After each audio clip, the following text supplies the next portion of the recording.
Kokiomis datomis gimsta moteris karalienės? Moteris karalienės, tai jos žino savo vertę. Jos yra orios ir jos spinduliuoja karališką ramybę. Tai moteris gimusios po saulės, po vieneto įtaka, jose yra įgimtas karališkumas. Jos įžengia į erdvę ir tampa iš karto matomos. Jų net nereikia pristatyti, jos tiesiog yra. Trejeto įtaka tai jau yra imperatorės energija. Tokios moteris yra savo vidumi pilnos, iš jų sklinda gausa, iš jų sklinda kūryba ir iš jų sklinda natūrali didybė.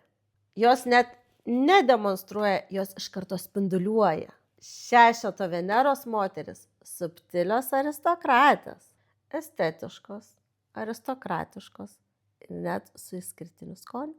Kai jos įžengia, atmosfera iš karto akimirksniu pasikeičia ir viskas jau aišku, atėjo tikra dama.